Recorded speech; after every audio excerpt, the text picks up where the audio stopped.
बिस्मिल्लाहिर्रहमानिर्रहीम, अस्सलाम वालेकुम। Welcome to our YouTube channel.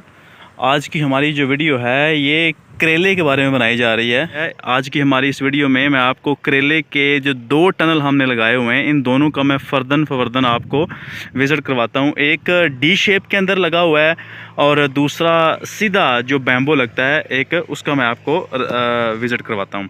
सबसे पहले तो बताता चलूँ कि ये जो सीड हमने लगाया है ये 505 है अलकरम वालों का। ये लास्ट टाइम भी हमने लगाया था, रिज़ल्ट इसका अच्छा आया था।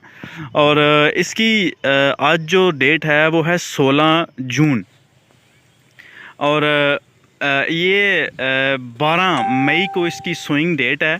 12 मई को हमने लगाया था। सबसे पहले तो अगर बात करें ये डी शेप जो टनल है इसकी, तो इसके अंदर जो पाइप लगा हुआ है इसकी लेंथ है 20 फुट। 20 फुट इस पाइप की लंबाई होती है और हर 10 फुट के बाद एक जो डी है वो लगाई जाती है। इस जो डी शेप नेट है इसका सबसे बड़ा जो फ़ायदा वो ये होता है कि जिन इलाकों के अंदर हवाएं या आंधियाँ तेज़ आती हैं उन इलाकों में एक तो ये जो डी शेप में टनल लगा होता है ये गिरता नहीं है, ठीक है, क्योंकि इसकी जो मजबूती होती है वो ज़्यादा होती है। और दूसरा ये है कि इसका एक दफ़ा खर्चा तो ज़्यादा है, नो डाउट, बैम्बोस की निस्बत, बांस की निस्बत इसका खर्चा ज़्यादा होता है फ़र्स्ट टाइम। लेकिन ये जो पाइप होते हैं ये इनकी मियाद 15-20 साल तक बंदा इसको यूज़ करता रहे तो ये उसके जो पैसे हैं वो पूरे कर जाते हैं। इस वक्त की बात करें, इस वक्त तो ये जो पाइप है ये काफ़ी महंगा आ रहा है और ये हर 10 फुट के बाद एक जो पाइप है वो हमने लगाया हुआ है। तकरीबन एक जो लाइन है खेल की दोनों तरफ दिखाता चलूँ, खेल की दोनों तरफ जो हमने करेला है वो लगाया हुआ है और इसका जो दरमियानी पटड़ा है इसकी लेंथ है दरमियान से 8 फुट और इसकी दरमियान से अगर हाइट देखें तो ये तकरीबन 7.5 फुट के करीब पहुंचती है।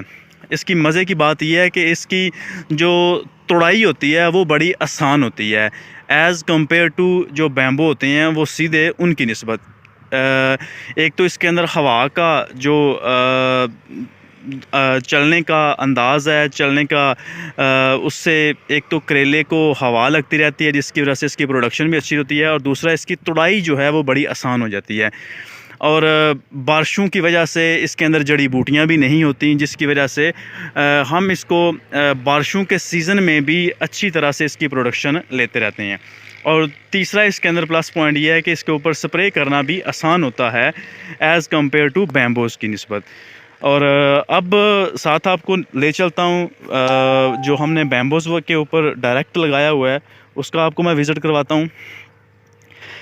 दोनों का विज़िट करवाने का मकसद बेसिकली ये था, ये जो पाइप थे ये हमने पहले लिए थे 1 एकड़ के ऊपर हमने ये जो डी के अंदर लगा हुआ है और इसके आगे हमने 3 एकड़ जो है वो बांस के ऊपर लगाया हुआ है। इस वक्त जो लोहे की प्राइस है इस वक्त तो ये जो नालियाँ हैं वो लेना ज़रा मुश्किल हो गया हुआ है, इसलिए अब हम ये बांस के ऊपर लगा रहे हैं। बांस का मैंने जैसे कि बताया कि इतनी मज़बूती नहीं होती जितनी मज़बूती उस पाइप की होती है।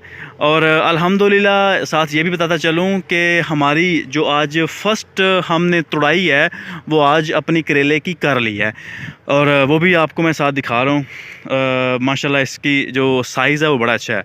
अब जी बात करते हैं इन बैम्बोज़ की। ये जो बैम्बो हैं ये तकरीबन इसकी जो हाइट है वो 14-15 फुट के करीब एक बांस हमने लिया हुआ है। ये तकरीबन जो बांस है वो 125 रुपये का हमें मिला हुआ है और ये बांस भी हर 10 फुट के बाद लगाया हुआ है, हर 10 फुट के आगे। और इस की जो खेल है वो हमने एक तरफ इसको लगाया हुआ है। इसका जो पटड़ा है वो 3.5 फुट का है और 3.5 फुट के एक तरफ हमने इसका जो सीड है वो लगाया हुआ है। उस लिहाज से अगर बीज की मिकदार देखी जाए तो वो तकरीबन सेम ही है, इसमें कोई इतना कोई ख़ास फ़र्क नहीं है। लेकिन अगर इसका प्रोडक्शन का देखा जाए तो इसकी जो फर्स्ट 2 मंथ होती है वो तो प्रोडक्शन अच्छी होती रहती है। उसकी वजह ये होती है कि इसको जो इसके जाल के लिए इसको जगह थोड़ी मिलती है एज़ कम्पेयर टू जो दूसरी डी होती है, क्योंकि ये आपको नज़र आ रहा है ये 7 फुट के बाद इसने दोबारा दूसरी तरफ से जब नीचे उतरने लग जाना है